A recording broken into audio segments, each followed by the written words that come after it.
Josh Giddey has spoken out some more on the trade this offseason of him going to the Chicago Bulls and the Thunder getting all defensive player Alex Caruso in return. And it shocked me a little bit as what he said. And it wasn't necessarily bad what he said.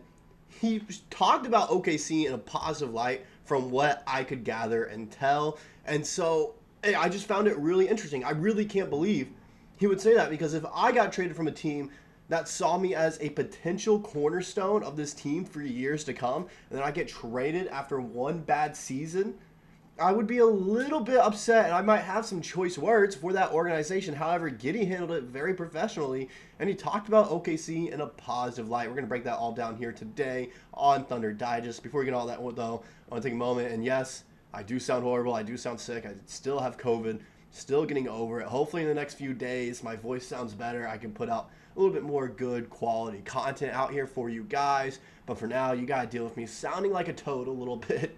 And yeah, that's all I really got. As always, if you guys find yourself coming back on a regular basis and you enjoy the content here at Thunder Digest and you find yourselves watching these videos all the way through, go ahead, hit that subscribe button. It's the best way to support the channel. With that out of the way, we can go ahead and get into the topic at hand, talking about what Giddey had to say in an article that I found online talking about this. The first piece of information that we have from it is this right here.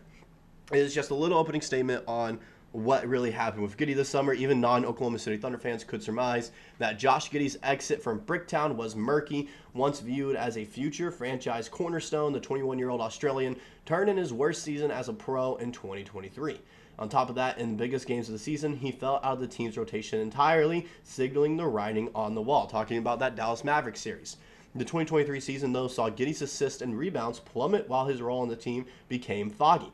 Is he a point guard or a forward? Does he belong off ball? All these questions festered as his departure from Oklahoma City became increasingly inevitable. And so, just talking on that a little bit there, I think everyone could kind of assume after the first half of the season that Giddey was going to be traded, because he had 1 year left on his contract before he was going to ask for a decent amount of money, which could limit and prohibit us to re-signing and extending Jalen Williams and Chet Holmgren, two core pieces of this Thunder team for years to come, for what it seems like, along with Shai Gilgeous-Alexander, as he's potentially going to get a contract worth $80 million per year.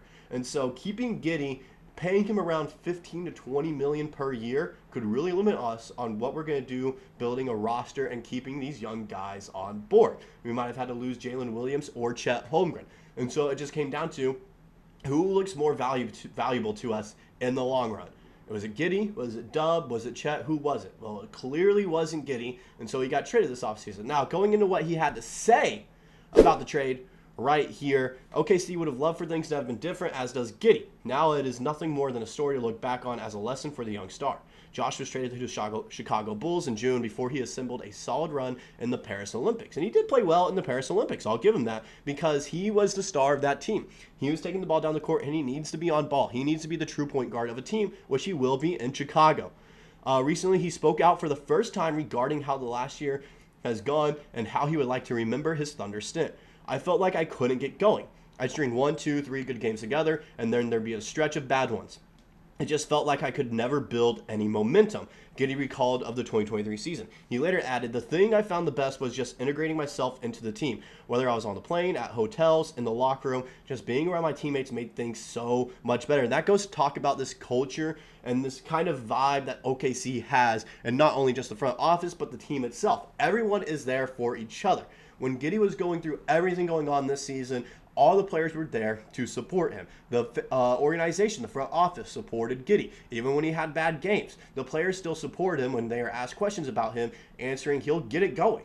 He'll get going. Don't worry about Josh Giddey. He will be the player that we all know he can be for the Oklahoma City Thunder. Unfortunately, we saw glimpses of that, but that was also when Shai Gilgeous-Alexander or Jalen Williams were not playing that game, when we had them kind of resting up, not playing as much when he wasn't out there on the court with them. I don't want to say Shai and Dub were limiting Josh Giddey what he can do. It's just Shai is the point guard of this team. Giddey needs to be the true point guard of a team if he wants to be successful. And like I've mentioned multiple times before, that's what's going to happen on the Chicago Bulls. No doubt about it in my mind. He's going to have a very successful season in Chicago. And before it happens, I just want to go ahead and say we shouldn't end up regretting the trade if he does. And the thing about it, It's all about situation and fit. Clearly, this OKC Thunder offense was no longer built around Josh Giddey taking the ball up the court. It was no longer built off of him finding the open man, getting screens on pick and rolls. No longer was about that. It was about getting Shai open looks and having defenses collapse on him, allowing Chet or Dub to crash in on the lanes. So it was just one of those situations. It just never ended up working out for him. Now the final piece of information we have on this article here. Sorry, I had a cough there. Giddey had some games that recaptured the hearts of Thunder fans, like a 20-point, 13-6, 13-rebound triple-double against the Charlotte Hornets in a late regular season contest. He also recorded a flattering triple-double stat line against the New York Knicks in Madison Square Garden, displaying his unwavering confidence in one of the association's iconic and ravenous arenas. However, his decline in production was glaring. Josh recorded a whopping 26 games with single digits in the points column, including a forgettable 2 points and a 14-point loss to Victor Wembanyama and the lowly San Antonio Spurs. The postseason became the final straw for the former all-rookie team member. While his performances were rather routine in round one, it went unnoticed because the Thunder bulldozed through the New Orleans Pelicans in a sweep. Round two, however, was where Josh's weakness became glaring. The forward managed to just 6.2 points per game against the Dallas Mavericks, and we can't have that from one of our starters, one of these guys that is supposed to be a corner piece for our franchise going forward. As his minutes fell from 106 in the first round to just 75 in the semifinals, Giddey was benched in favor of more shooting-focused lineups for OKC, giving a clear indication that the young and improving Thunder may be better off without their once untouchable asset. And that's going in and talking about what we did in getting Alex Caruso. He's a better defender than Giddey. I don't think he's a better slasher or passer than Giddey. I'll go ahead and say that. Or rebounder. But he's a better shooter. I think overall, offensively, when you look at scoring capabilities, Alex Caruso has him just barely over that edge. I will say that. Defensively is where it really steps up. Defensively and three-point shooting is what is the glaring point of what we needed to get this offseason in a trade with Josh Giddey. And we got that perfectly encapsulated in Alex Caruso. Unfortunately, this was just something that needed to happen. Oh, sorry guys. Sorry, I'm dying. All right, I'm dying over here. Like I said though, excuse my coughs. It just was bound to happen. Unfortunately, when you watch the first half of the season, Giddey was bound to leave. And I'm glad he spoke out. And going back into what he had to say in that quote, I'm just gonna go back to it real quick and read it again. I felt like I couldn't get going. I'd string 1, 2, 3 good games together, and then there'd be a stretch of bad ones. Just felt like I could never build any momentum. Him taking the blame on his performance instead of going after coaches or the front office saying they just weren't utilizing me correctly, that's very mature of him for just being 21 years old. And then talking about the team, how he really relied on becoming a part of this team in Oklahoma City, whether that's on the bench, in the planes, hotels, locker room, blah, blah, blah, blah, blah. He really talked about the culture, and it really showcased what's going on here in OKC. We have a great culture, great team. Everyone's there for each other, and no one's putting blame on one person. They're only putting them on themselves because they know they can always be better. All right? It doesn't come down to just one other player. At the end of the day, everyone makes one mistake that could change the outcome of the game.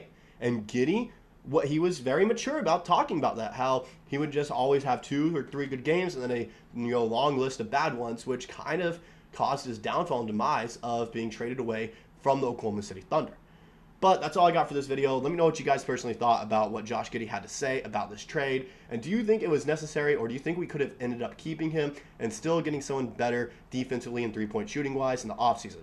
Let me know in the comment section below. I'll see you guys in the next one.